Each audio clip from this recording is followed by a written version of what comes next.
Stay right there. What are you waiting for? Kill them! Kill them both! No, wait a minute. Is it money you're after?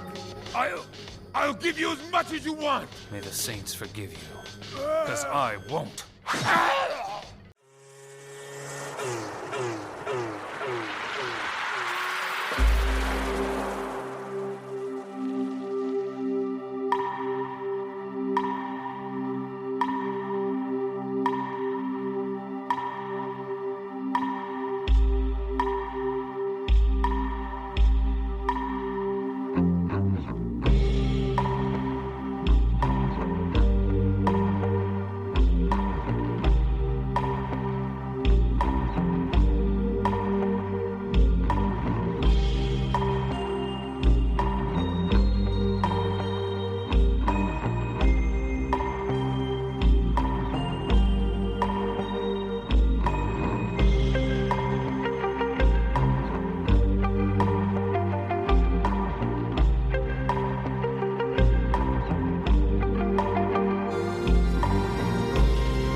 I'll start by saying this is an episode for the Dharma Bros, but not just them, because I've come a very long way since he was last on the show, which was kind of made my show. People kind of recognized me for interviewing you, a lot of Twitter people, a lot of much bigger podcasters, and people really enjoyed our discussion because even though I was green as fuck, as I like to say, I'm sorry, Greg, but you know, you kind of recognize me for having at least a skillful-ish presentation of our, like we discuss things in a relatively, well, at least I tried to discuss things in a relatively skillful way. You always do, but so I'm really honored. This was a long time coming. I always knew it was going to happen. And so I have a really awesome title, and I'm not going to reveal it, but I'll say that this will be episode 81. So it'll kind of be in keeping with Greg's quote unquote tradition of coming on the show. So thank you so much, Greg Kaminsky of Occult of Personality, one of my favorite writers, thinkers, occultists, and definitely the OG of occult podcasting by far. So I'll let you introduce yourself, Brother Greg, but thank you so much for coming on. Wow, Jin, I'm overwhelmed with gratitude by that stellar introduction. I'm not sure that I can actually live up to it, but I certainly do appreciate your kind words because for all the days filled with moments where I feel like I want adulation that I never receive, like this more than makes up for it. So appreciate it very, very much. Well, of course, I have to like acknowledge, like, it was so funny. I took screenshots like back 2 or 3 years ago when you would do your very subtle little likes on the Tantra episodes. Like that's 10 feels like 10 million years ago now, 11 million years, 11 million kalpas even. Different lifetime almost. Yeah.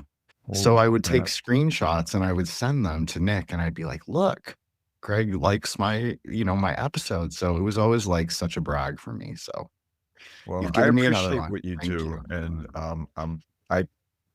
I love it because like you're really like I feel like you're innovative and you're fresh and you're young and you bring a lot of energy. So it's all good. A lot of You know, it's- respect for you. Thank you so much, Greg. I really appreciate that. I'm like seriously smiling / blushing, but yeah, thank you so much. I do feel like I'm not gonna, this is not a brag, this is not a big up to myself or self-aggrandizing or tiferatic like in the Klapothic sense, but I do feel like I bring an innovative, fresh perspective, especially like Solar and I did an episode with Gregory Peters, who wrote New Aeon Tantra. Obviously, I've interviewed David Rankin, Jimmy Paul Lamb, like all the people So it's interesting. It's not that Jamie obviously innovated that whole system that he derived. So I have to give him props for that. And he's really good at Kabbalah, which I really respect a lot, obviously. And astrology. And astrology, right. He's good at everything. He has a strong foundation in everything. And he was like, when I did the episode with him, he's like, I don't really know Kabbalah that great, like compared to my peers in the GD. And I was like, I don't know about that because he's pretty good. And if I think he's good, and I'm usually pretty like haughty about it, like I'm pretty good. So like, let's test it in that, discursive fire and let's see how good they've really. But he's really good. And I would say he's much better than me. So I feel like he's one of those people who's like humble with justification because he's really amazing. He's really amazing. I totally agree. And I wasn't trying to like downplay it in any way, but he's very innovative. But it's not that any of the other people are not innovative, but sometimes I feel like, especially like with Talima and the OTO guys, like both the Typhonian order and like the regular, I guess, the regular normie version, they tend to be more institutional, I guess. Maybe this is not as true for the Typhonian guys, but definitely for the regular OTO. Although, they're all talking about the same things that you've been talking about for 5 years, 10 years. Consciousness, magic is in the mind. All these self-arising phenomena that we experience, both real and not real, non-dual. So I think we are moving more into that. But I do think that, like, especially because I did the Aeon of the Daughter Kabbalah, like in my own way, I think I rectified the tree for that Aeon. In my mind, I did. You don't have to agree, Greg, but I think I did. Well, I mean, isn't that all that matters? Like, if you've done it in your own mind, then it's done. Because, I mean, that's like the first stage of the path. Everything is mind. So, yeah. So you're obviously right, because where do the aeons arise? They obviously arise in our own minds. Well, there isn't any place else that anything could ever arise into. So, well, that's right. Yeah. But in order for, maybe you could say, the spark of splendor to arise in the emptiness of space, you have to be able to tell people, or at least articulate it in a way that they find or see across the threshold, maybe, or at least they see the potential. It may not lead them there, but just to give them the idea that, yeah, actually there is a rectification marga possible. There is, obviously you talked about this in terms of Nyandro and in your book, which we extensively discuss. But I also think like people need to hear it, and people need to hear it in the non-necessarily edgelord left-hand pathway, which I have no problem with, in the sense of like, I get why you would want to break conceptual thinking. It makes sense if you're a tantric, right? But you don't want to go so far into the klipas that you end up worshiping a husk, or a lower name, or a lower existence, or a lower desire, or a cliche, or a mara, or a skanda, whatever you want to call it. I'm very flexible now, Greg. I've gone a little dry on you, so I apologize in advance. Yeah, I mean, I think this is like, there's a few things, I guess. One would be, I agree, it's important for people to have the ability to hear like authentic testament of it, whether it's like actual realized being or someone who is at least practiced enough to have tastes of it that can like come back down and be like, yo, this shit is dope. And otherwise it's just not. I mean, my teacher was just talking about this to me yesterday afternoon, like this whole thing with what he refers to as the talking schools versus what he calls practice schools. And I think the descriptor is kind of like self-evident what it is. But he lumps most of Western esoteric orders, fraternities, societies into this bucket of called the talking schools, because while they may do practices, like they're not under the tutelage of a realized being who can actually lay out a path from here to there.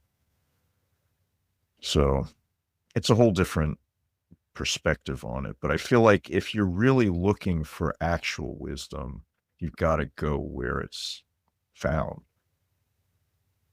But No, you're totally right. You're 100% right. This is an interesting conversation, because like a much more non-dual view is to say all words are kind of bullshit, obviously, yeah, or empty, yeah. which is not bullshit, but obviously the But both from philosophizing. our perspective, yeah. Right, exactly. But there's definitely, especially for Nyingma or Rime, it's definitely a more Wittgensteinian approach. Like, just throw it all out, throw it in the, the book burning pile, whatever. Like, yeah, the termos will come, not to me, I'm saying to people who, are really rigorous and realize. And I also agree with you 100% that, like, I'm definitely more of a Rahuvian figure, evil star god. I've never shied away from that, but reborn to, also rectify myself. And, just because I was an evil star god in the past, speculatively, doesn't mean I have to act like one now that I'm here. Mm. Right? Can be in bodhicitta framework. So I Yeah, I think mean, you this can is, arise anew in every moment. that's right. I mean, you get it. You totally get it. I just like to, Yeah. I think also what's profound about it is that everything is found in the practice. Like, a lot of the realizations, a lot of like especially for, like, you're talking about your guru, especially for guru yoga, which I actually did this morning. So it's interesting. I don't do it every day. I do practices every day, but I don't do guru yoga every day. It's so inner. It's like very inner yoga. Yeah. Much more than activity, much more even than secret, but sometimes that can be at the deepest layer of profundity. So it's very transformational in the sense that, like, you have to sort of be present and recognize, like, those noetic moments in it, rather than, but you also have to, like, be chill and relax and, like, let it happen, not, force it. It has to be spontaneous. Yes.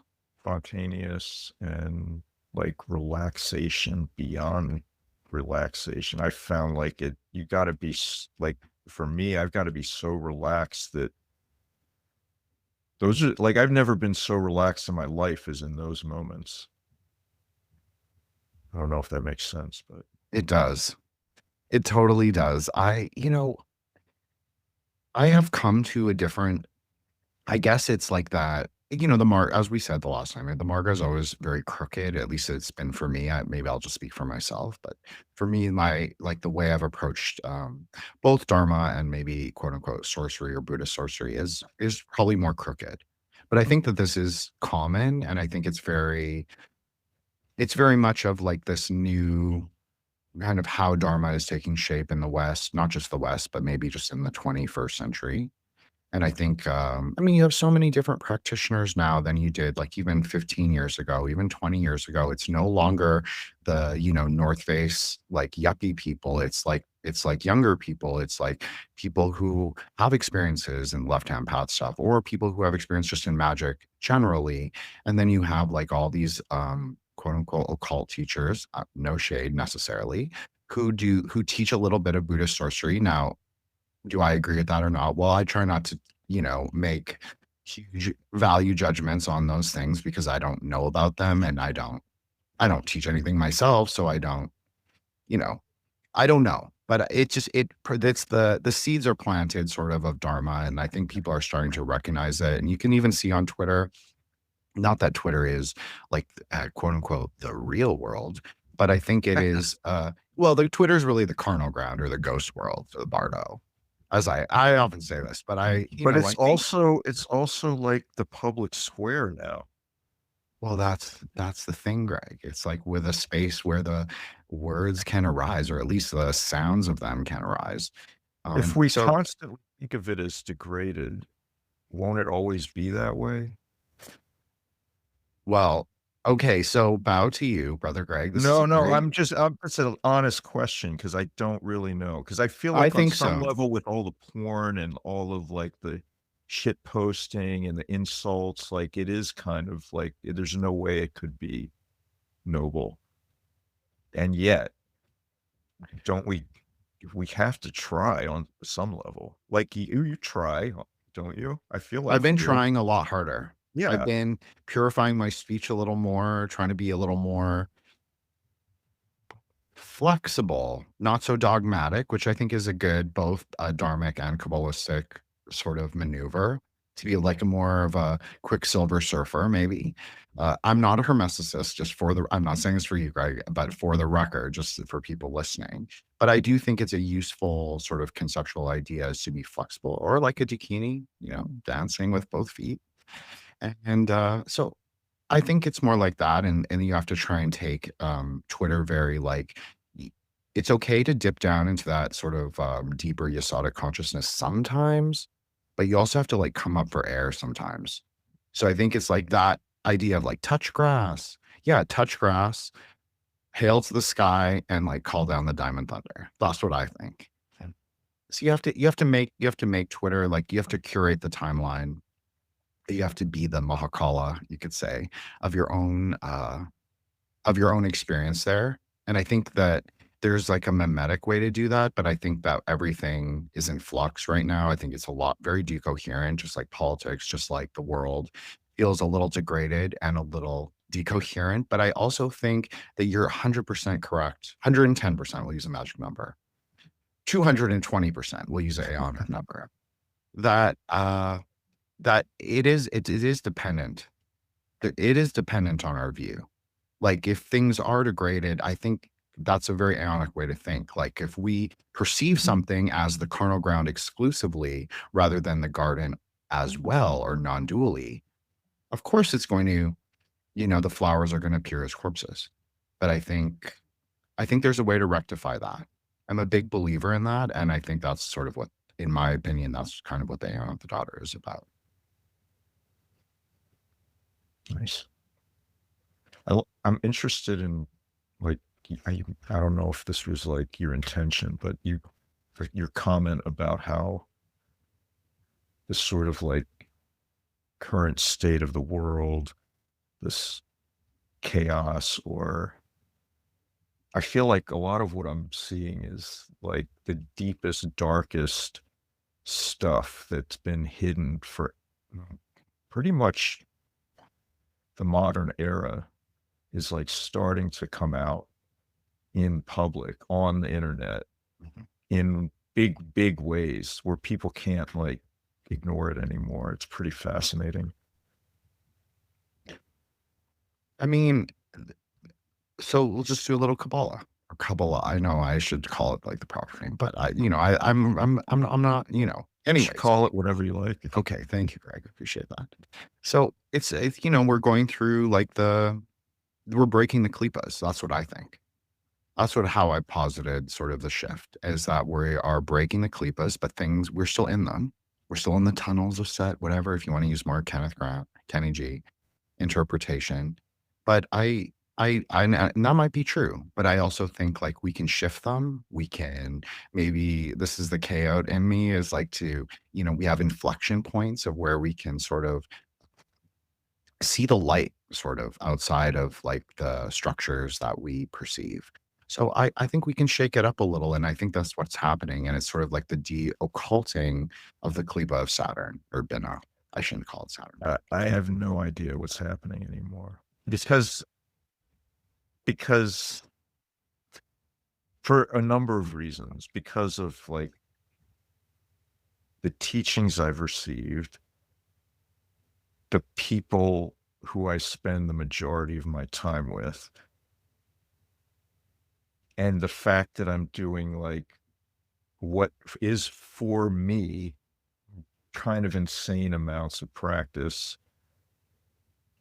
And so then I think it's got to do with this whole notion of like, well, really it's magic. It's this understanding that we each have our own private non-reality that we live within. And then together, we all participate in a public non-reality, which is most people's experience. May call it consensus reality or whatever, life, the human realm. But then I think when you do a lot of practice and start to really integrate that more, the private non-reality of that starts to impinge upon the public non-reality to a greater or lesser extent, depending upon the practice. Now, I could be completely delusional. And I don't think so. I'm pretty sure on some level, my estimation of this is not accurate, but I can't help but notice the correlation between, like, the more practice I do, the more absurd the public non-reality becomes. And it's just increasing every day. So it makes me laugh. And then I get, a little bit paranoid and nervous about it. Look, I've been there. I probably will go there again. I think that this is true though. And just disclaimer, I'm not affiliated with the Temple of Psychic Youth in any way, but I have jokingly called it the Aeon of Psychic Youth simply because I do think that at least the outer presentation of that idea is interesting.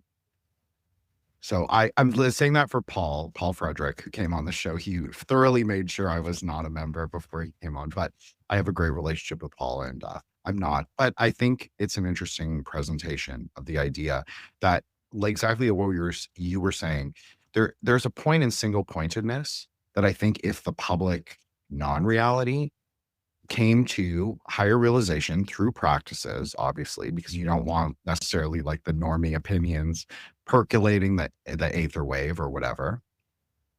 You want more kind of focused, pristine rigpa, but you want those kinds of sort of articulated points to that, that's what we should cultivate. So I think you're right in saying that it comes from the practice, but then it also is, it's so dependent. It's so dependent on people's own agency to sort of do the practices and then come back down, if you want to call it like that, and sort of reconcile in their own mind, what the distinctions of the reality and non-reality are. How do they deal with the quote unquote presentation of duality? I think that is what's hard, because social media seems at its face very non-dual in a way, but that is kind of delusional in a way, because it's very Ketu-like, right? Yeah, it's very smoky. And it's also completely isolating while it's telling you that it's connecting you. So it's 100%. It's actually more delusional, I think, than the normal, everyday, non-internet world. It absolutely is. And then you have the influencers, even that word, what are they? Are they nodes? Are they the ipsos? Are they supposed to filter sort of our will, our words, our sort of political ideations or social, whatever it is? It doesn't have to be political, but it can be anything, any ideological sort of framework. Is that what they're for? And so it's hard. I think it's hard for people to sort of cultivate agency, because it's also like what you said. It's people feel connected because they know someone else is there behind the screen. But there isn't even somebody else there behind the face. So there can't really be somebody behind the screen. I think that's part of why it's so reinforcing of our, basic delusion of self. Mm-hmm. You know what I mean? It like reinforces it to such a extent that we're just become like the Walking Dead. Well,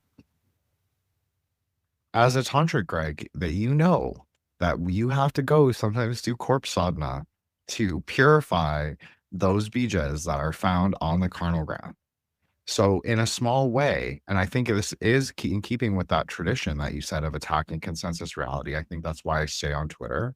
I think that's what I would hope to do. If like one of my words can even approximate, or a post or a episode I do, or a space that we do on Fridays, like the Friday Night Gnostic Mass, if any of those can in any way sort of ignite the spark in someone else, not because I seek to do that. I just look to like discuss speculative Kabbalah and Gnosticism, or speculative Kala Chakra. But I think it's all part in the idea that the wheel is turning, because the wheel is always turning, because the wheel is turning non-dually.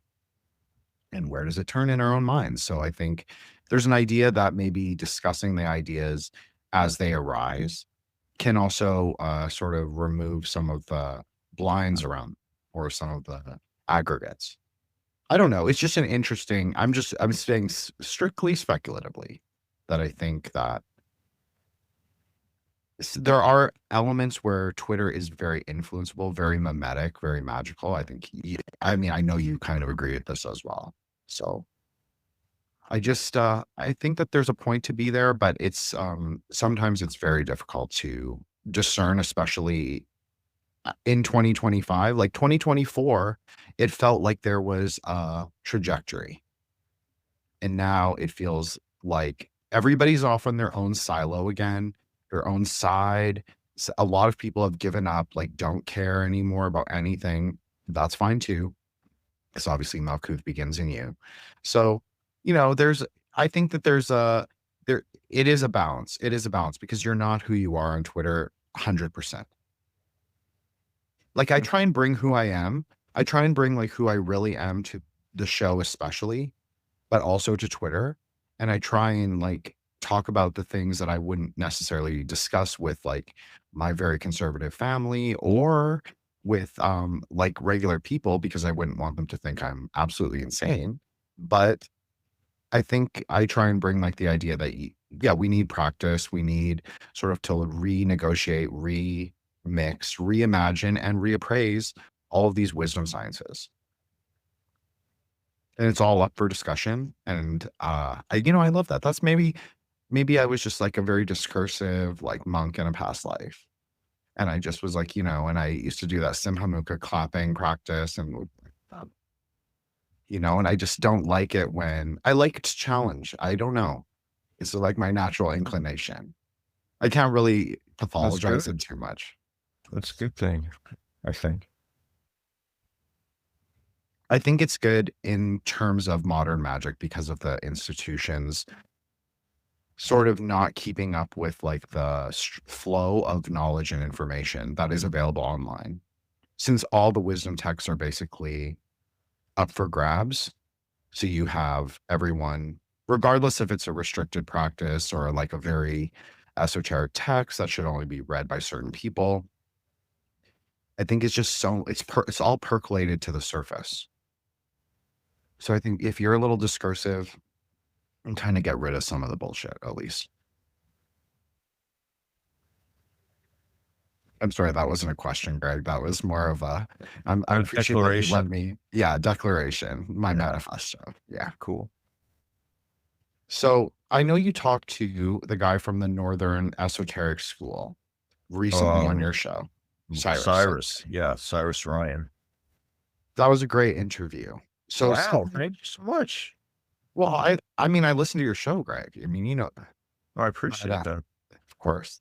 But he's talking about something interesting. I don't, obviously I'm a Buddhist, so I don't fundamentally, it's not that I disagree or agree. I just don't see a soul as being an eternalist, right? Like I reject an eternalist frame, is what I would say. Yeah, same.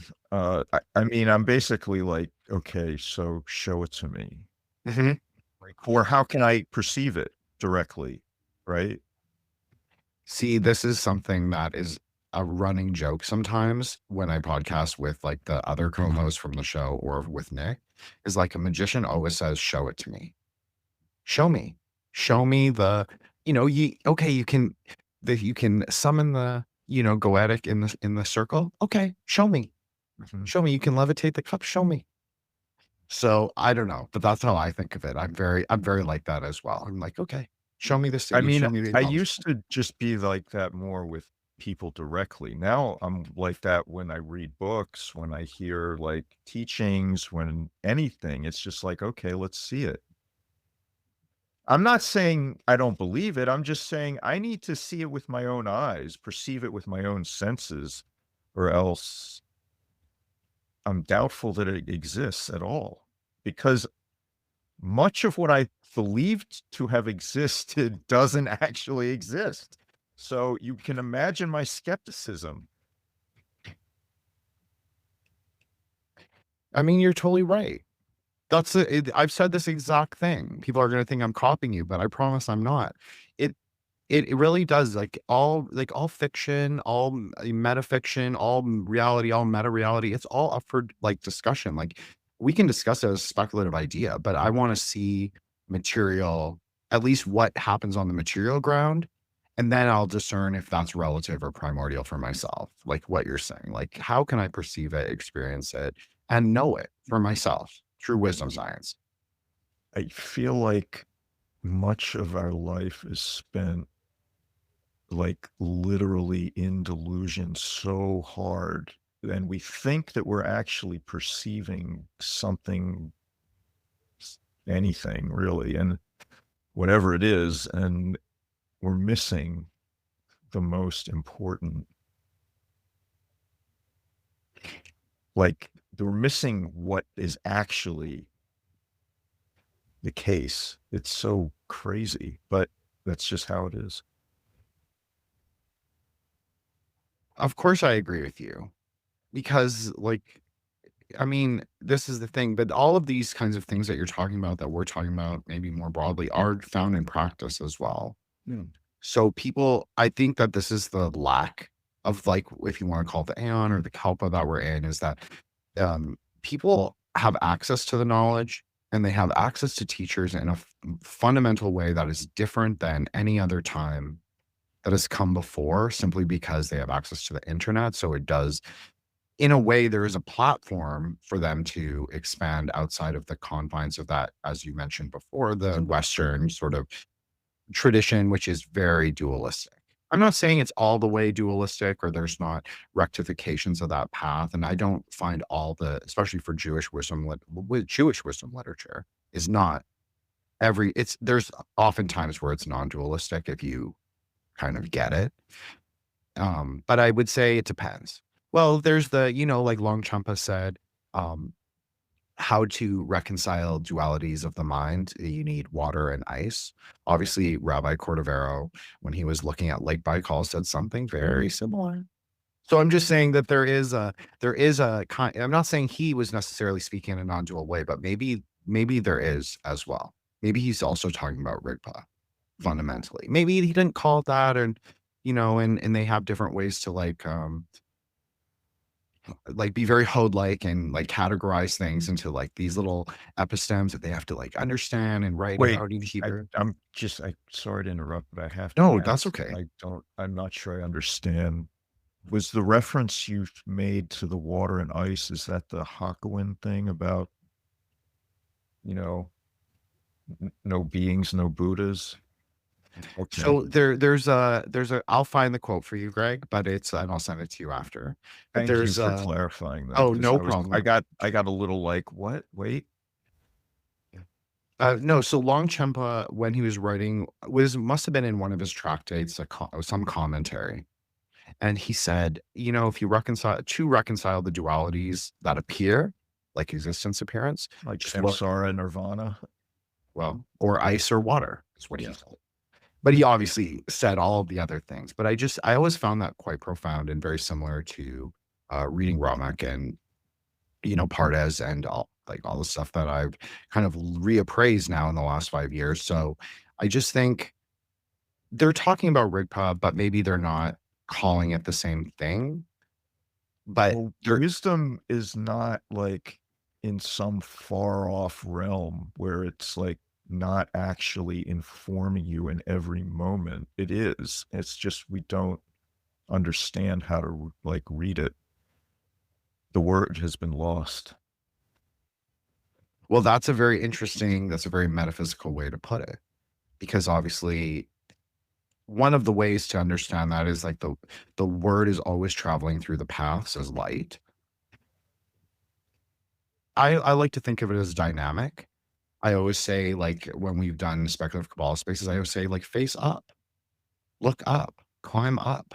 That's for me. I'm not saying this is right or wrong. I posit it speculatively. I always say that. It's like I always think of it as climbing up, but of course I am a tantric, and of course a lot of the, especially some of the deities, they like to face up as well.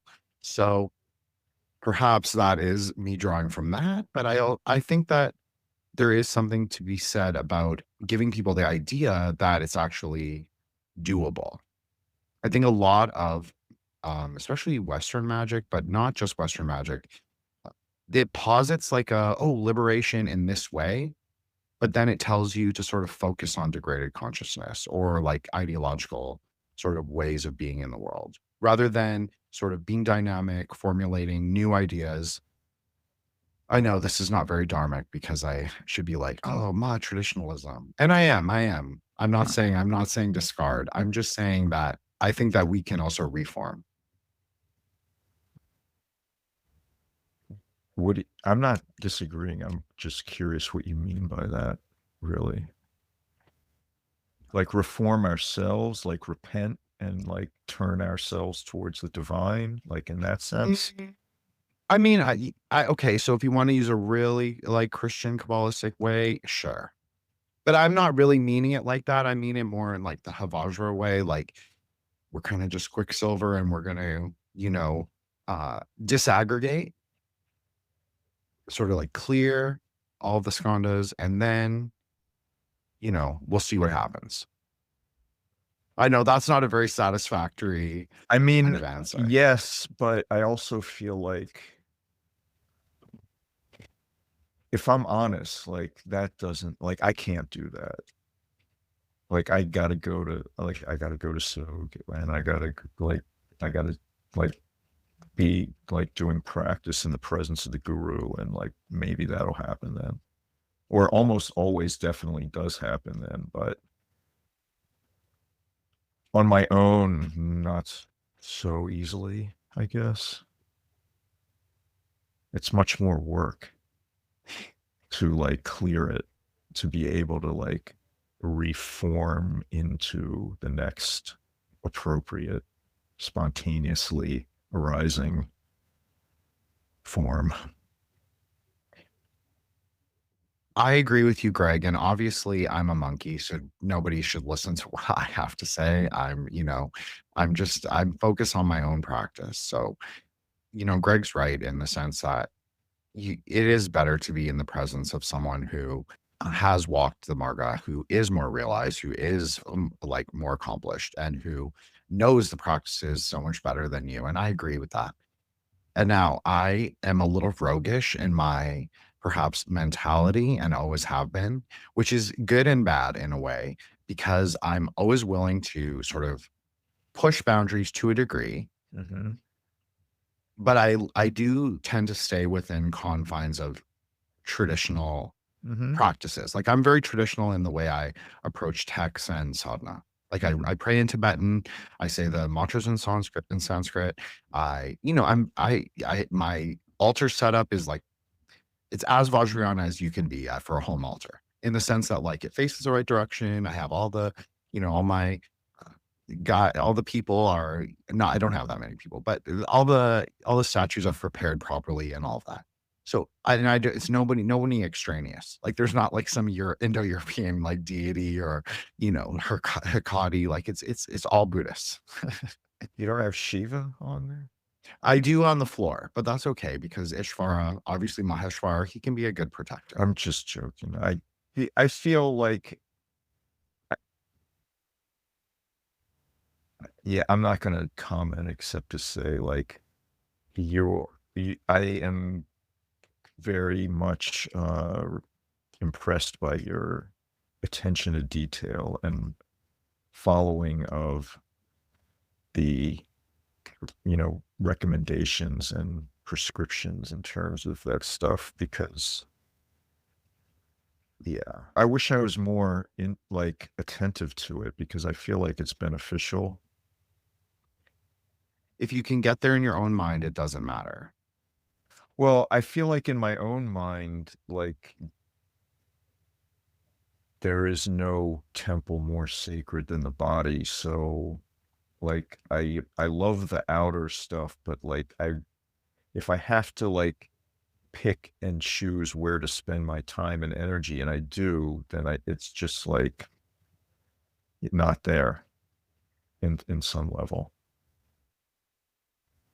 You and I discussed this before, but anytime I've had quote unquote noetic experiences, this is not my quote unquote bar, this is from solar, but when I've had those kinds of things speculatively happen, or whatever has happened, that's always been through mala and recitation.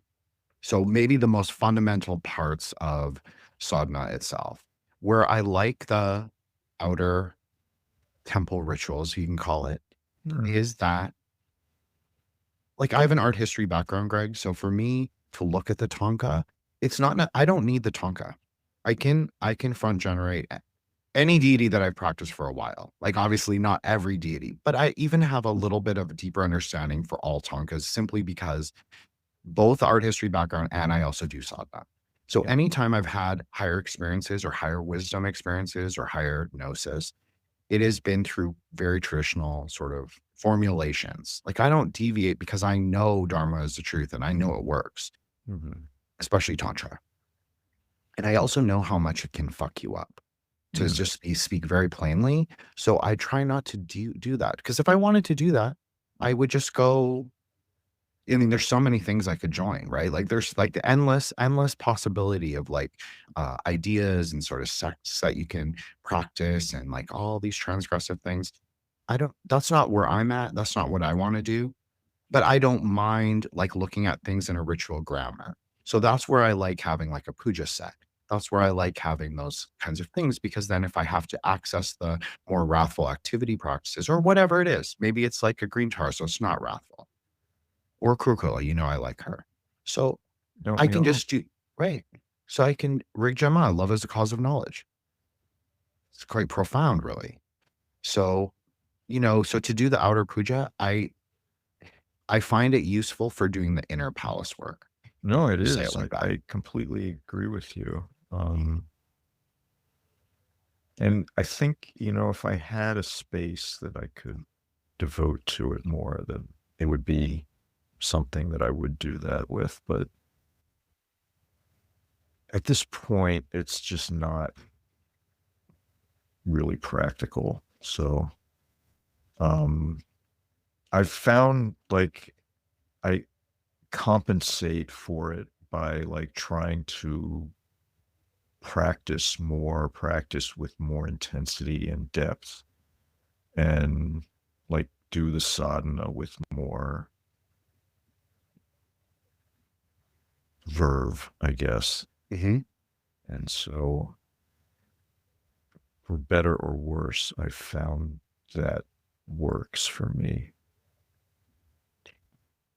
Sometimes you're there, and sometimes you're not. That's the same for me. Yeah. It's so I'll recite my favorite sadhana. Sometimes I'm oh, all the way. And sometimes I'm oh, I'm just reading the words or just reciting them, dependent. So, sometimes I'm doing the visualization as it appears on the page, but it's not the same. It's just as it, it's more just, but if everything from the I am on is delusion only, it makes no difference. If you're doing it, it makes no difference whether you're feeling it or not feeling it. That's the thing. Because the I am can't judge. I mean, I know, like, yes, sometimes it's way more intense and pleasing, and you can just know it's really happening then. But on the on some level, like, that's not really what it's about Mhm. either. It's not about us. I know I want it to be, but it's just not. It's like just another rug pull on the path. Peter Agreed. likes to quote Rumi, where he's like, I am the, I'm the lover of that one who doesn't mistake every rest stop for the final destination. But I feel like, I'm the friend of that one who doesn't mistake every rug pull for like the reason to quit or give up or turn nihilist.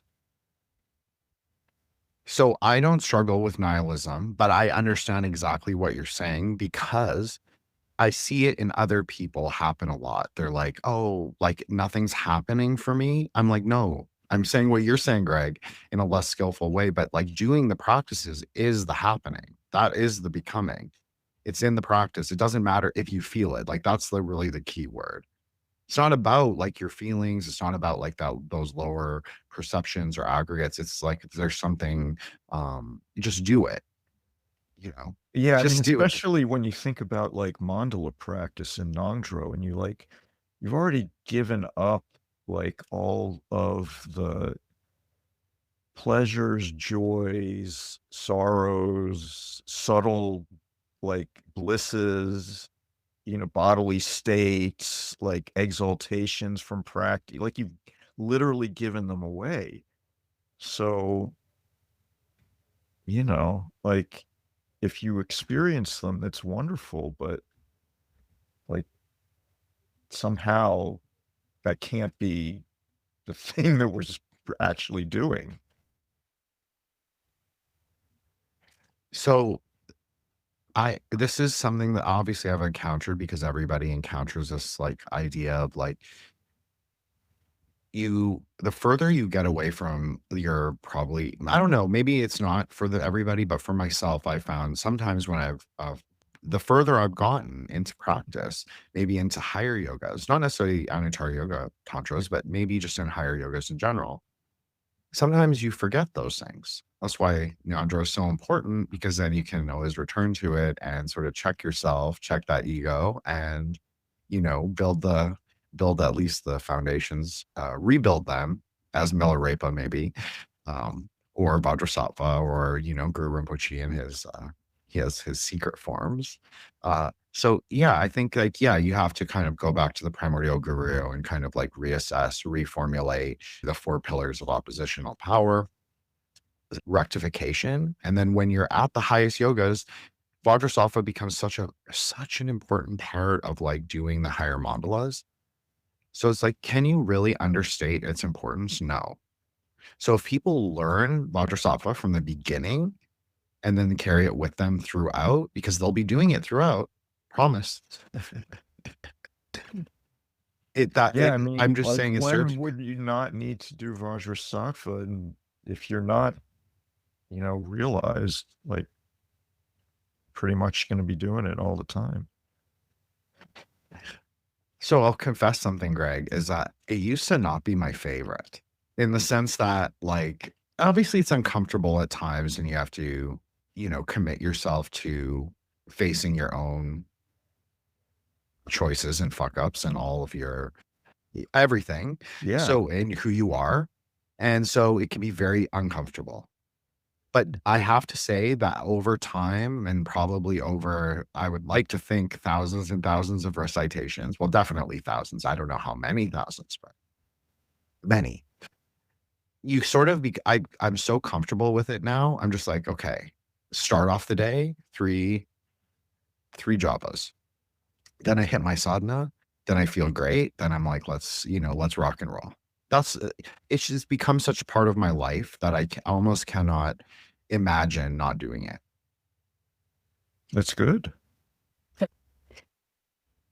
I'm sorry to tell you that, Greg. I didn't mean to like be like confessional moment. It just has always been profound to me, like your like Pronois and like the book and how much you value Vajrasattva and like that, because that's always been for me. But I definitely have had times, even more recently, that it's been a challenge, and that you have to return to primordial tradition.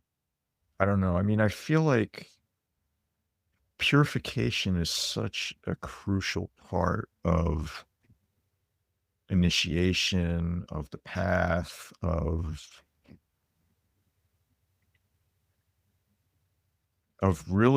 like becoming who we're supposed to be, or because if we can't purify all the crap that we have done, that we think about, that we believe to be true, which is like really the root of it. Like if you can't purify the things you believe to be true that are wrong, like there's no hope at all. Like there isn't even like an infinitesimally small possibility anymore. But if you can at least purify your beliefs, about your wrong beliefs, starting with the fact that there is any self, or there's anyone behind the face, starting with that one, if you can purify it, then there's an infinitesimally small possibility that you might be able to, at some point, encounter reality so profoundly that we become it, or it becomes us, or whatever. There's Obviously, I like that. yeah, I mean, so purification's like, yeah, without purification, I don't think it's possible. It's probably not. That's probably why it's in every sadhana. Confess your sins to the deity. Yeah, it's in everything. It's like I would say it's a fundamental part of like Vajrayana or Tantrayana, is the sort of processes of rectification. And I think that's why I like it. And I think that's why I was always drawn to it. I didn't know that maybe 20 years ago. But I thought it was just like cool aesthetics and magic. And well, it is that, but it's also like, I feel like it's also like this subtle yoga where, like, I guess all mantra is on some level, but where it's like literally like clearing out the channels in the subtle body. Like, because enlightenment is not a disembodied phenomena, right? It can only happen in like a human body. So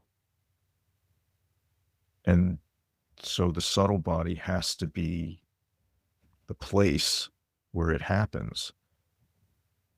So the purification has to literally clean that out. So I don't know. It makes sense on many different levels. inner outer secret. Right. I agree with you 100%. Mantra is the word, whether you want to say it's parallel, one-to-one, whatever you want to say, to the logos or to the other things. What I would say about it is it arises spontaneously, right, from reality, not from human conceptions, and therefore it is possible. Like it's an injection. Like this is what the Gnostics, I think, were talking about. Like this is like the injection from the Father God, the all good God, into the human realm of delusion, of darkness, that allows us to like realize the light of divinity within ourselves. That completely makes sense. I mean, that makes sense in both layers, like you say, Dharma or Kabbalistically, because obviously there's the idea, right? Right. But if it's wisdom, it has to be like true regardless of like system or time or place or culture or anything. So, and I think most esoteric traditions have this idea of either mantra or the word or some thing coming through into our dark realm from the light that will like help us return to that. Return, or whatever you want to use, whatever word you like. I like return. I think it's very Evolian. I think it's very now. The Zoomers kind of like that language. I'm not saying it's perfect. I mean, realize is probably more accurate, but but return to Adi Buddha is a little bit cleverer for mimetic magic, maybe. I don't know. Like you're totally right. But you know, you're totally right. And there's obviously the Dakini Buddha, Marci. She is like the sort of invisible light, the epinoia, if you want to even call it that, that descends from the mind-born ray, descends through the sun and the moon, between the sun and the moon. It passes through all three realms as the sort of spontaneously empty and self-arising word. So I think fundamentally, I mean, all Dakinis are obviously related to empty words in a way, of course, but I think that there are sort of mythopoetic stories that relate very similar ideas across systems, like you're saying. Like there is something maybe primordially true about the idea of like the importance of the word and its nature. Now, obviously, just there are disagreements about it, but I think that they can all be reconciled in a way. Just my opinion. I don't know. But I yeah, think they can be. it can be. I feel like when you were talking, I kept like getting this in my mind. This, I think it's this song "Joyful Buddha" of 3 times, and there's this line in it where it's like the object to be grasped is pure, the mind that perceives is empty, and that which lies between is luminous. Let us recognize it. Luminous and massless, Yeah. just like us, just like you were saying with subtle bodies. Luminous and massless, like clearing the blockages in the channel, raising the wind horse, raising the yang, raising, you know, maybe, I'm not saying me, I'm saying maybe for your guru, Greg, but maybe he has like the inner accomplishment of the mantra and he can do it like in those, you know, those Bhutanese like black metal songs that everybody tries to do. I never tried to do that. I'm not saying that, but I know other people have tried to do that. So, you know, I think it. I mean, I know he is a master of every yana, so I have no doubt that he could accomplish whatever's needed to be accomplished. I just wanted to make sure that that not for really for you, Greg, but just for anyone listening, that I'm not saying that I can do every mantra like. But I agree with you that you know, the nature of Buddhism is, especially Tantra, I think, is much more about the inner body and the inner sort of the subtle layers, rather than. I'm not saying activity is not real, of course, to a degree, in the outer existence appearance, but I think that it's much more profound at the inner and secret levels, like mind and body. So I agree with everything that you said, and in my experience has been both a mellowing of myself in the sense that I realize like, yeah, it's not all about these outer performances or even the sort of outer presentation of maybe what I would think of as like quote unquote hostile forces or obstacles, outer obstacles. Maybe it's a lot more about my reaction to things, my perception of things, and also how I'm understanding things with my own kind of aggregates around me. So I realized like, yeah, work on my mind first, because that's the sphere I can maybe not control, but I can sort of return to some kind of primordial clarity at maybe, even if it's 1 second, that's okay. Because, you know, you just keep, as we said, you keep doing practice and you keep going. And like, what else can you do? That's it. Yeah, I mean, You know, hyperspace travelers. find like practice that's pleasurable in and of itself, which is enough to allow one to like explore it in depth, like as much as one would prefer to do. But then like the sort of like rippling effects of it are interesting to watch, because sometimes we would think they're beneficial, and other times we think they're like destructive. And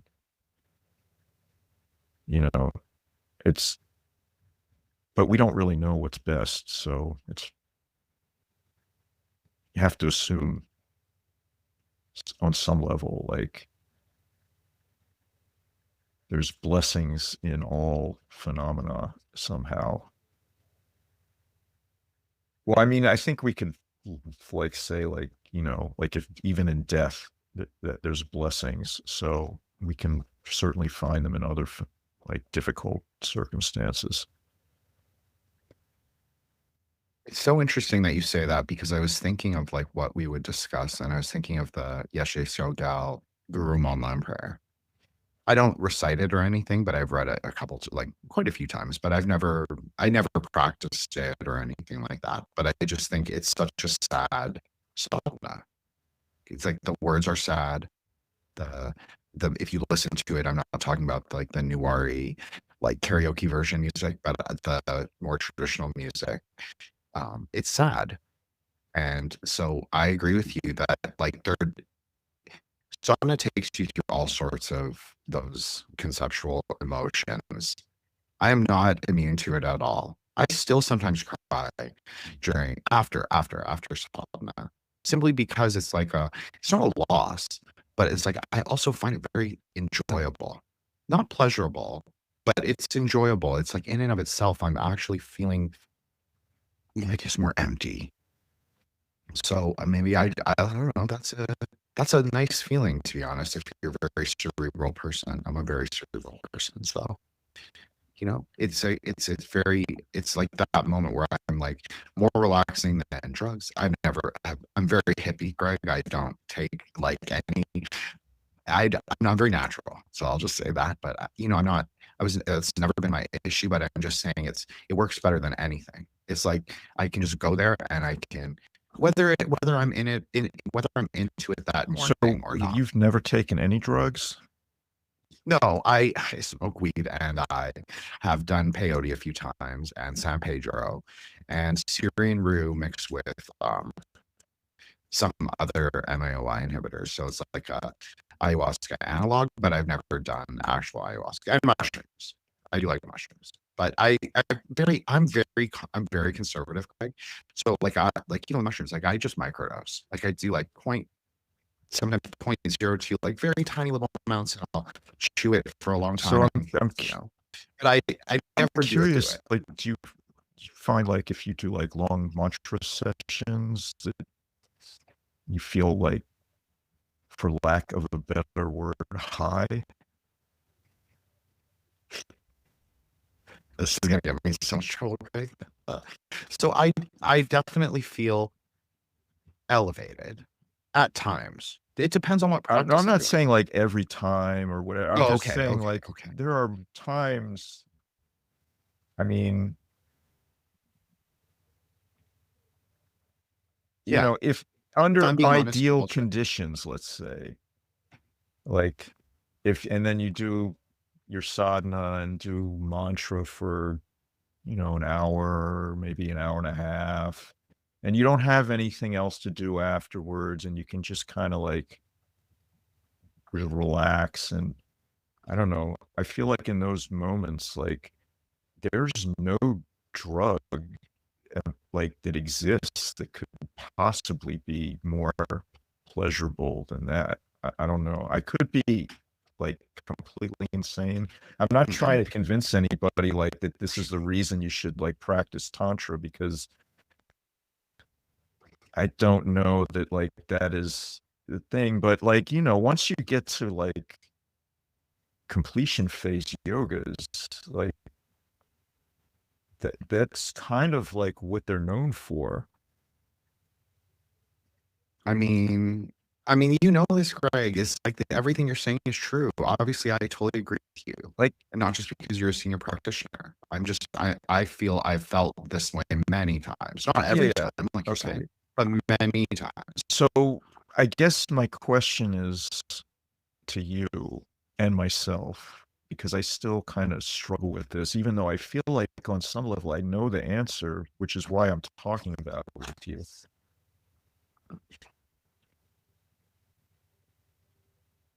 To quote from, I think it's Wish Fulfilling Jewel, the only remedy to being suffering is bliss. By finding and honoring the doctrine from which it arises, may it remain eternally. So, if that's true, why might we feel reluctant or embarrassed or bashful about talking about it or even admitting it?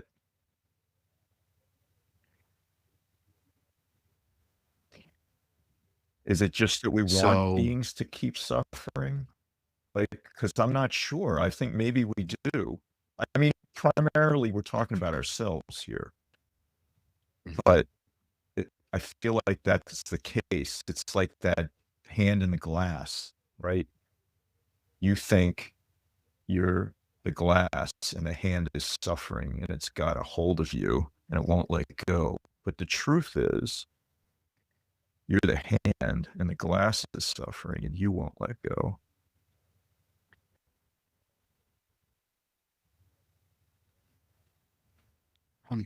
I mean, you're correct, Greg. I mean, I think for me, I'll just speak for myself, but I think for like my reluctance to speak of like the bliss experiences, I think that's a very tantric and very actually maybe correct way to call it. I think that it's not that I would withhold or like tell people like, oh, this is not what you can expect. But I also think like people tend to get fixated on those things already. And you see people, I mean, you know, Greg, you've been in the, magic school community for, I hate that phrase, but for a long time.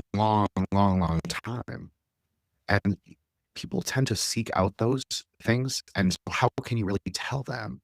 Like, yeah, it's in the practice. It's spontaneously arising. You might get there, you might not get there in that day, but you'll get there eventually. People have a hard enough time doing yantra. They have a hard, even I know people who have highest guru, like how Western Dharma people are. I'm not putting them down or anything.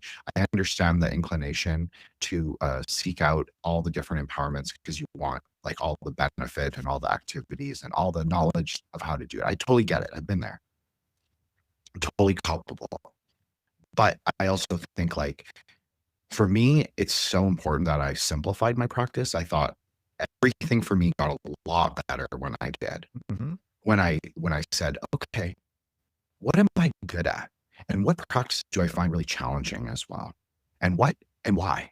And I sort of looked inward, very guru yoga in a way.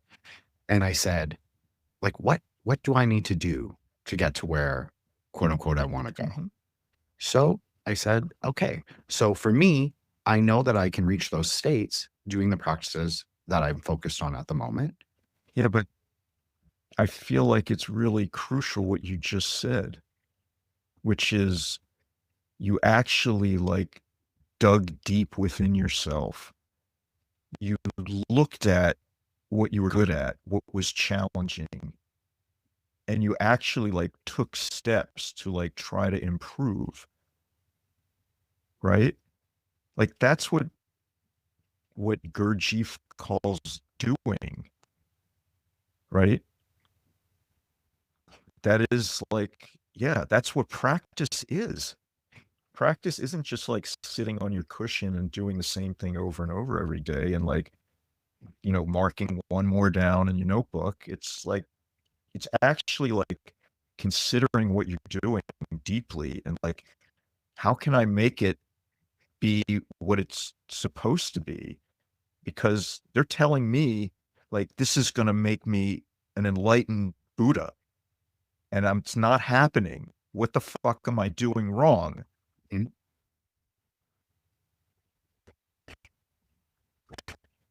I don't know. I mean, and maybe it's me, or maybe you just have that sort of inclination, but like, I think I would have a little bit of that inclination. And then I'm like confronted by like a few people almost on a daily basis who don't let me rest in any kind of accomplishment at all. That's the challenge, right?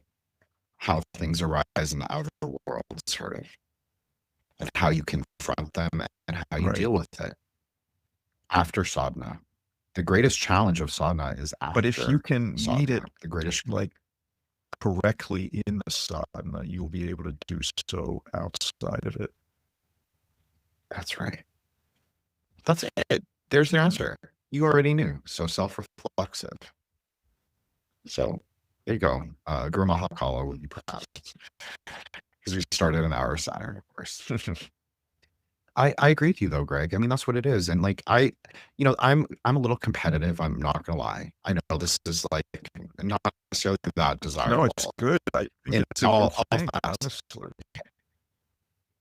But I'm no more competitive than I am with myself. My own expectation of myself in terms of Tantra or magic broadly. I don't think magic and Tantra are one-to-one the same, but we'll just say for the sake of the argument, it's sort of equivalent. I mean, it is, but it isn't. So it's real and not real, excuse me. So I think that to challenge myself, because I don't really want to belong to any magical society or magical order other than Tantra, other than Vajrayana. That's pretty much, I feel very comfortable in it. Whether that's good or bad, we'll see. But I think that for me, I want to be the best sorcerer of all.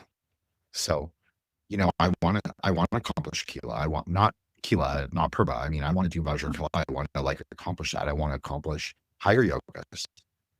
I feel like that impetus to do it, to try, at least to try. Whether I do it or not, that's okay. Maybe I have 10 million lifetimes, 11 million lifetimes. You could just look at it like you start the journey, but you can't complete it. And if it's completed, it won't be you. It'll be the deity. So it's not really something we have to worry about. That's how I feel. Let me accomplish a little mandala, a little bit of the mandala. Then I can if I come back, which I will. So, then maybe I'll do a little bit more next time. I'm okay with it. I really am okay with like the impermanence of rebirth and all that. Doesn't bother me at all because I know it's real in a way. Like I know that I know Dharma is real. Like for me, it's real. Is what I'm saying. So I don't really have those fears of like, I don't know, I guess as you know this, Greg, I'll do it in a very tantric way.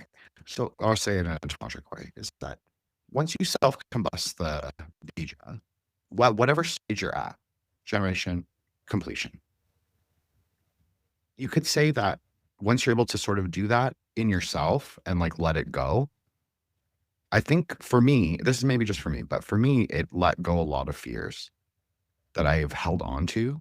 Mm-hmm. So it doesn't worry me so much because I know I'm working on my karma, but I also know that I'm implicating myself in the way I react in the outside of sadhana, as we were saying. So I try and be mindful. Don't you think that to let go of your fear, like you have to let go of your hopes also? Like you can't just let go of one without the other. Because it's the same thing that holds them.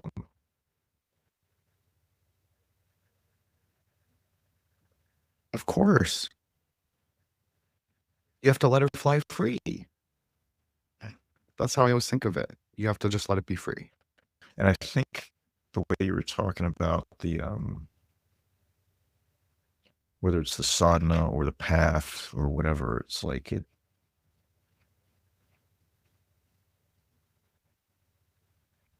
just it just like obliterates like any notion of an individual so thoroughly, and it's like you expose yourself over and over again to that which destroys you,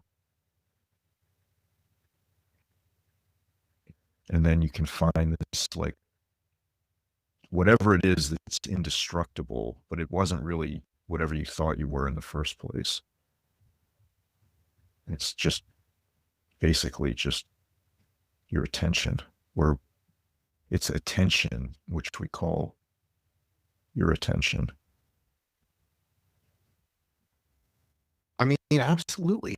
Everything you're saying is like true, in my opinion, is like true from my perspective. I'm just saying, basically, have become a repository for my teacher's teachings.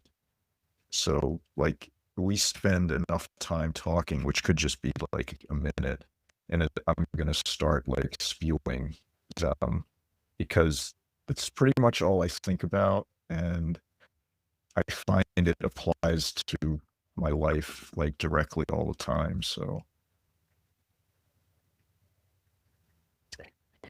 That's the profundity of the guru, right? Is that the words sort of always exist in a way, like because you carry them with you. yeah, So, I have become them. They have become me. I don't know, something like that. in a way, that's a much more ontologically interesting position, because then you have to also reflect the nature of those teachings, words, and skillfulness in the outside world. Just like, that's a Yes, lot of there's pressure. a lot of pressure, and yes, it's definitely a lot of pressure.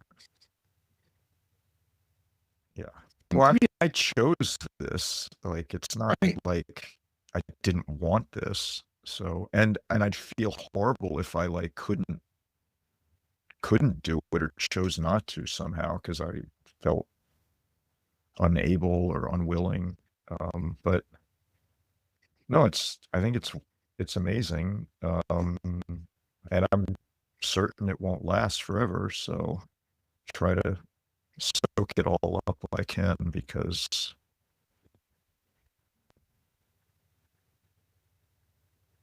I can see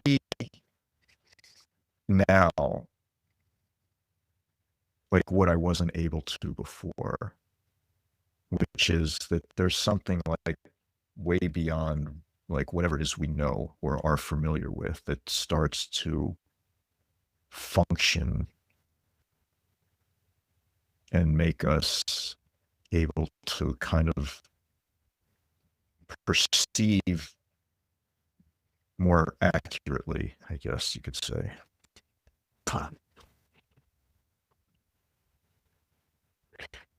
It's like a new organ of sense perception or new organ of knowledge that like we didn't know was there.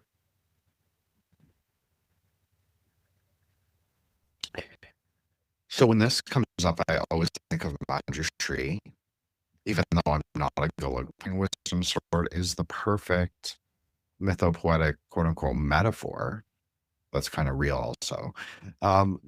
For like that, for that sort of process, for that sort of like removing the nature of dualism and duality before us and like how we perceive it. So we have to be able to reconcile it, as you said before, in the way that we live our lives. And so that is sort of this is just for me. I'm not saying for you, Greg, or for what your teacher says. Obviously, that goes more than what I say. But for me, that is the real test of accomplishment, is like how much I can bring of that bodhicitta, of that non-duality, of the emptiness from sadhana, if I get there, to my life. And also deal with things in a skillful way, because I can't just withdraw into the total asceticism. I have to be able to engage it in certain ways. So that's kind of the challenge, I guess, of 2025. So I used to think about it the exact same way that you're saying, but I feel like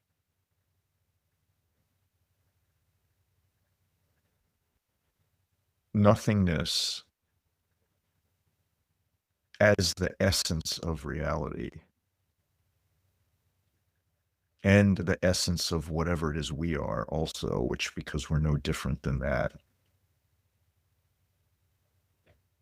Like it doesn't happen right away, but eventually, which saying that doesn't really make sense in the context of what I'm talking about, but that's just how it is for me anyway.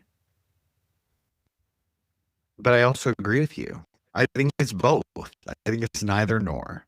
But over time, like there's no way to like, there's no reconciling or like contriving a virtue and like proper behavior in relation to the realization of the practice. I mean, like on some level, yes, but I feel like realization, even at like these what again, it makes no sense to say it, but like lower levels, it kind of precludes this sort of struggle to act properly. Because I know, because I've been like for years struggling to act properly based on the practice and like what is taught and like what's implied and the understanding of it all. But I think once like it actually like takes, for lack of a better word, like there isn't a struggle anymore. It just is like effortless, and it's weird because and it's not even like it's actually effortless. It's the problem is there isn't one to make an effort. So effort's seemingly happening, but like it's just no stress about it. There's no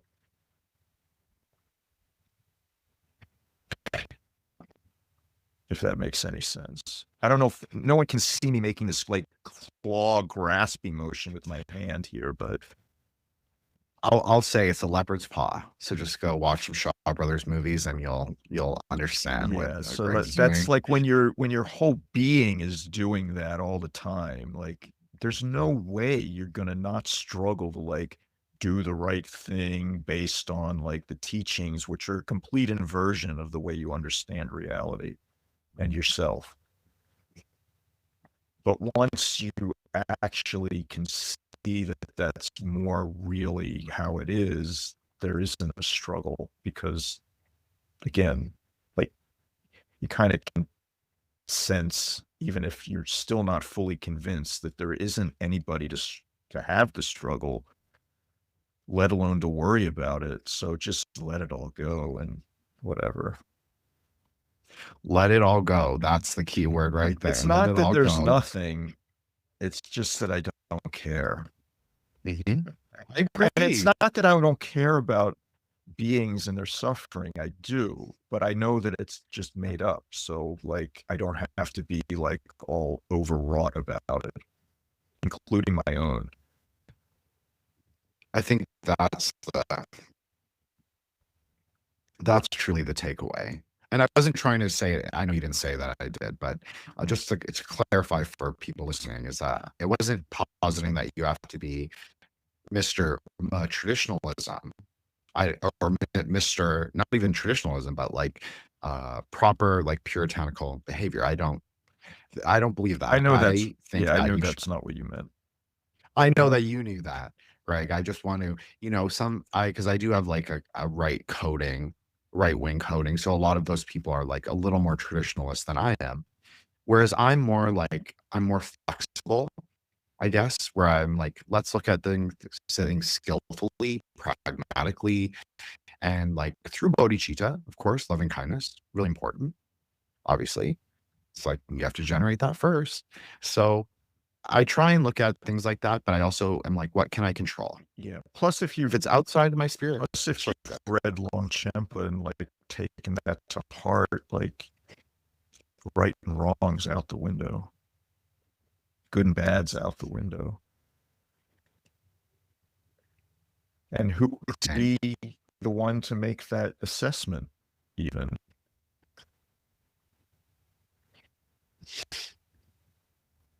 well, it brings us back to what we discussed a little at the beginning. Longchenpa's personal deity, of course, Dza-Rahula, the great dragon of space and planets and the stars. And he's very dualistic in his way because he has a head and a tail. But Longchenpa said he saw him many times. And he even pointed his arrow at where the monastery should be built. So it's interesting because he is also a very wrathful deity used in many sorcery practices, not just Buddhist sorcery, but other kinds of sorcery as well. So I think that what you're saying is true, but I think it, like, the idea of morality for me definitely comes down to like the skillfulness, realization of the person employing it. I mean, I want to be clear, like, there's no good and bad in an ultimate sense. But like, if you're talking about Rahula practice, like, as far as I'm aware, like, there's literally like 10 stringent rules that have to be like followed before you could even consider doing the practice, which all involve like, can the offender be made to like change their ways or rehabilitate or make, restitution for their wrongdoing? Like, and if any of that stuff can be done, like, you can't do the practice. So what am I saying? I guess it's that same thing that Guru Rinpoche taught, right? That our view is as high as the sky, but our actions are as fine as barley flour. Like, I can say that there's no right and wrong and actually like believe and live by that, but it doesn't mean I have to break laws, hurt people, or behave in ways that are like harmful for myself and anyone else. Like, I'm just not bound by like the notions, by ideas, by words.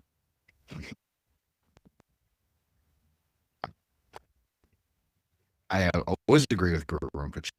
It's smart. Right, because what do you do with barley flour? You make wrathful tormas with them, or peaceful tormas.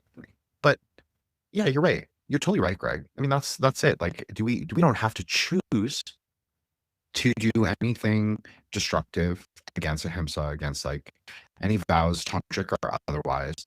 We don't have to choose. You can to do that. choose to Just like we benefit can choose to beings practice. and be kind and friendly and loving.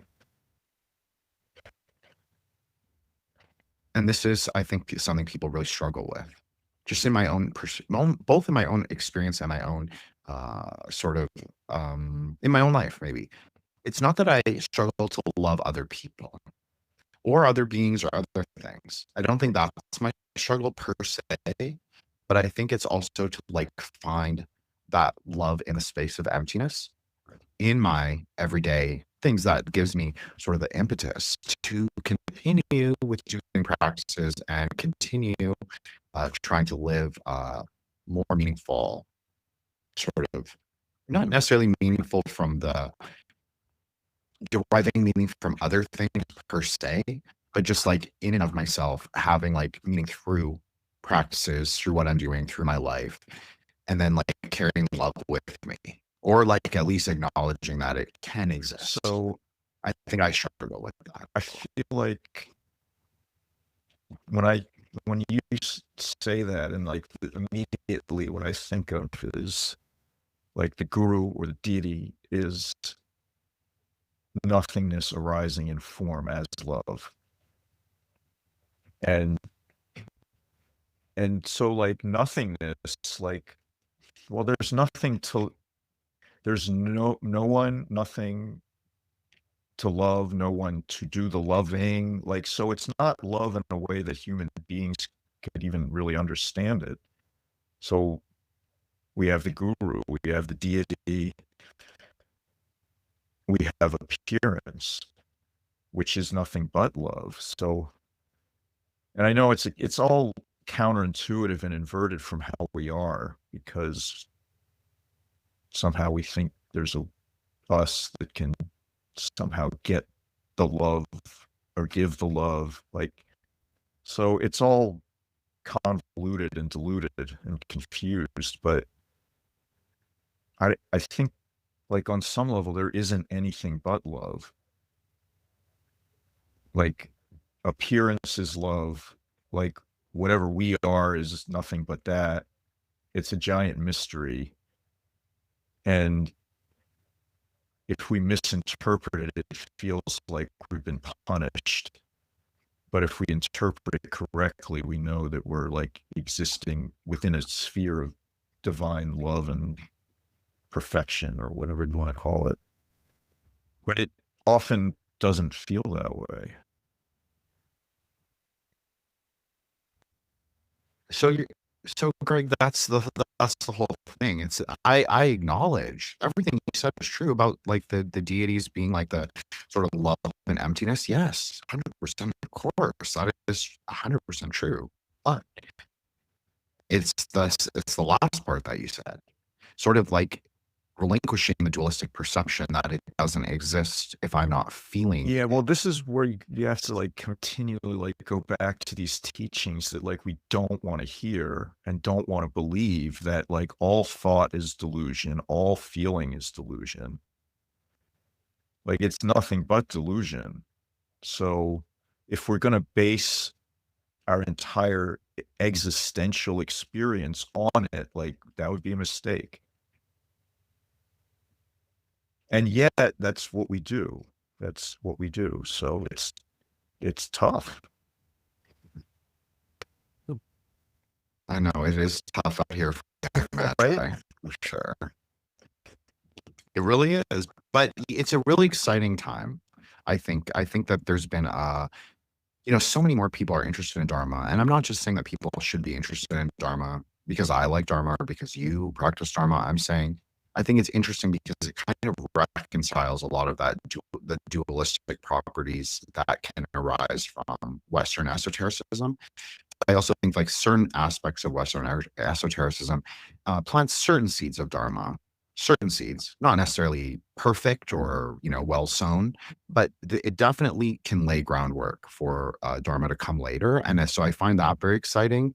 And also because like magicians have always been very interesting people in that they're not always, but more willing to syncretize, more willing to look at things Kabbalistically or try and map things out, even if that's an imperfect, obviously, as you said, like all words are delusional bullshit. Like, yeah, discard it all. But for the first part, for people who are very need a map, like I'm not saying like it's the full map, like without a guru or anything like that, but I'm saying who just need to the lay of the landscape. They need a cartography of some reality, maybe you could say, or like how to even perceive or get there in their consciousness. I think that magicians have a lot of potential to do that. And so I think right now is interesting because so many people are looking at the mind, at consciousness, at Dharma, at karma. I think this has been people. I mean, I notice a lot of people on like people with big shows and people who are big in the OTO and different things. Like they're talking about karma and not so in the eternalist Vedantic way that is more popular on Twitter, but they're actually looking at it more from not necessarily our layer per se, but they're much closer than like Crowley was, than like some of the I think some of the theosophists got it right and some didn't, but that's a whole different episode. But I think I completely agree with you, but I also feel like historically this sort of thing happens when there's a lot of like instability in society and like government, in religious institutions, social institutions. And I think our culture has a lot of instability. And so I feel like the more we like kind of like inch towards societal collapse, the more you're going to see people like gravitating heavily towards these sorts of practices and traditions and ways of considering reality, because the ways that we've been given in our like modern world that just they don't work. And as it becomes obvious that much of what we've accepted as like common sense or consensus reality is just completely self-evidently not correct, I think it's just natural that people kind of like gravitate towards belief systems that have been suppressed or mocked by those same sort of authorities or like institutions or belief systems. So like as academia crumbles, people are going to be like, well, these secular humanists were clearly wrong, so let me go to, let's say, the Orthodox Church and see what they have to say, since that seems like the opposite. A lot of people do. Like a lot of, as you know, Greg, a lot of magicians belong to the Orthodox Church. They might not say, "Oh, I'm, doing this, or I'm in Golden Dawn, or I'm in AA," like all this stuff. But I know a lot of them. I know some personally, so, as I'm sure you know a lot more.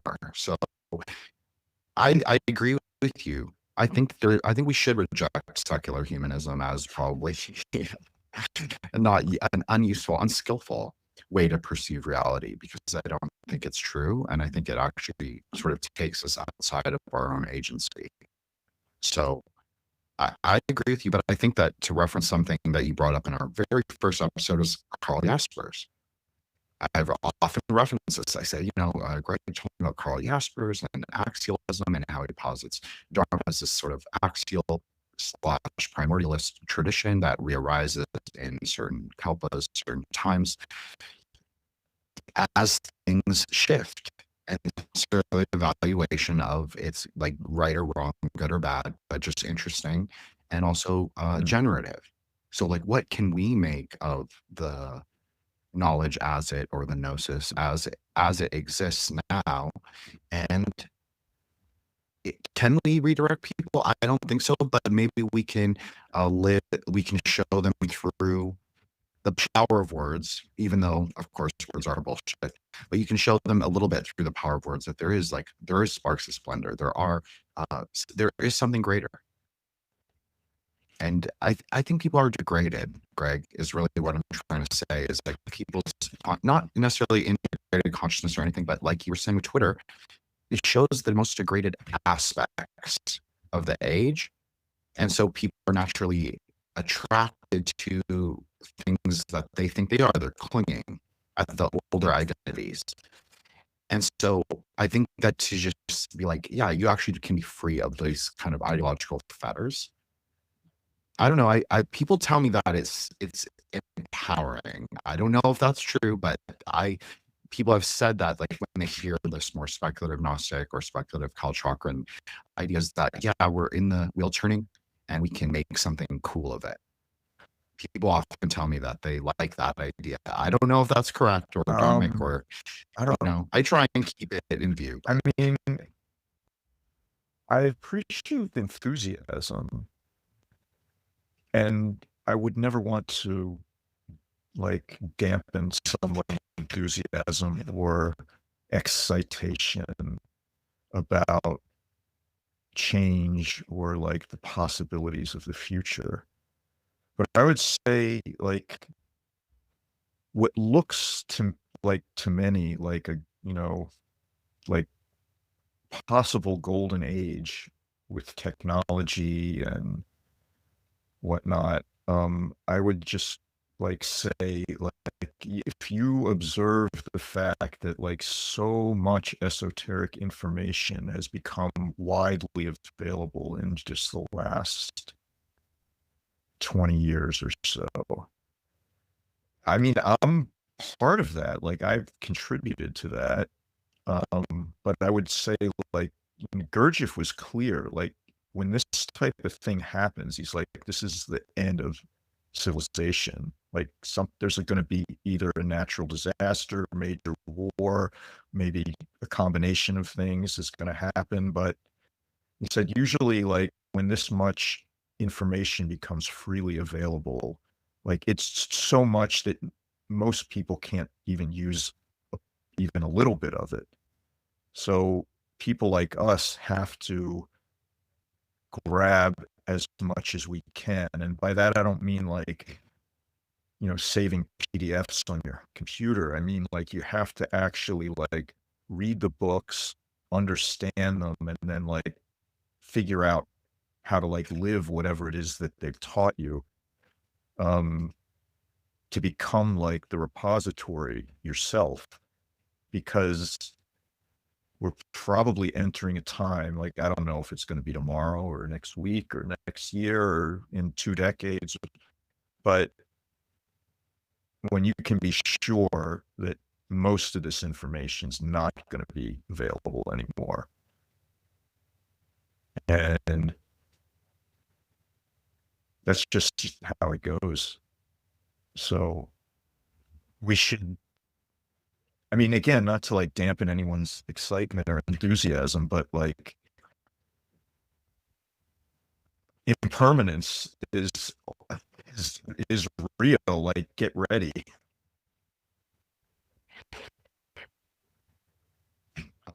I agree with you, Greg. I do not say it's going to be a golden age. I am just saying that, like, how do we navigate the kernel ground as it is or as it appears?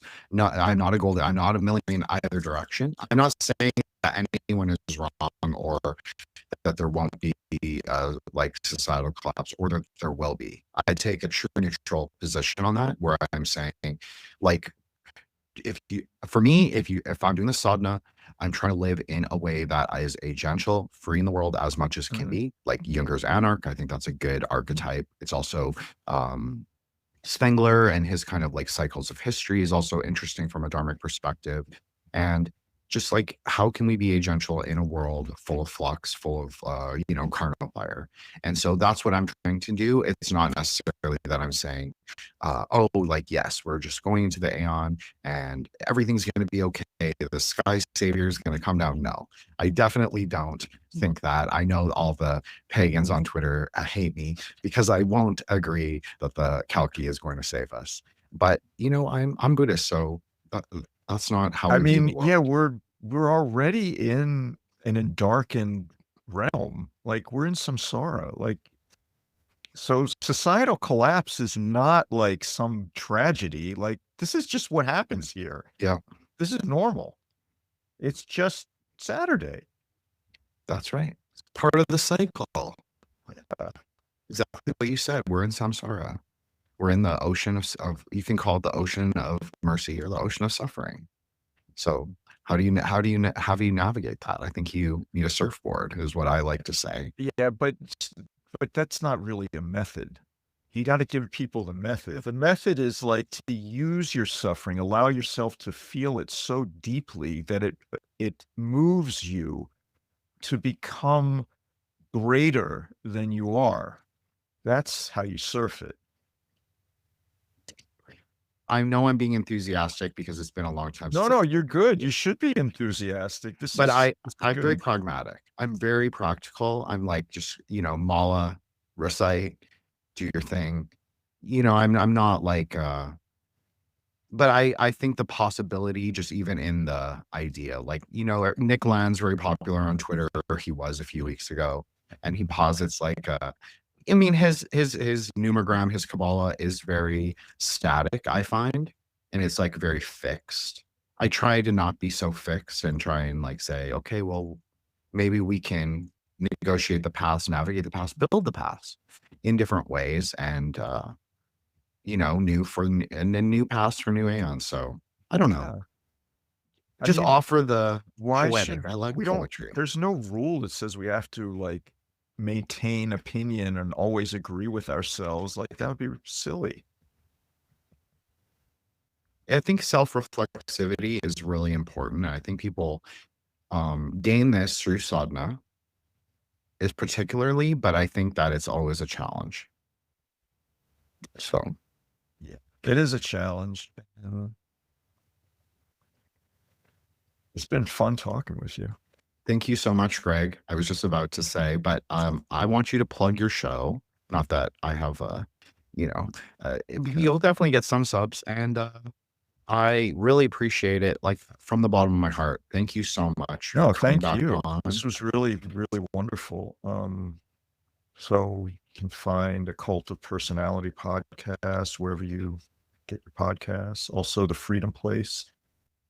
There should be a new episode coming out either today or tomorrow, where my teacher talks about the path and the dynamics of the path. So it was pretty awesome.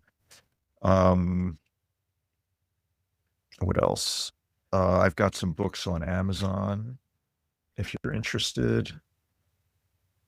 I don't know. I guess that's about it. Oh, I wanted to plug my Telegram. Yeah, please do.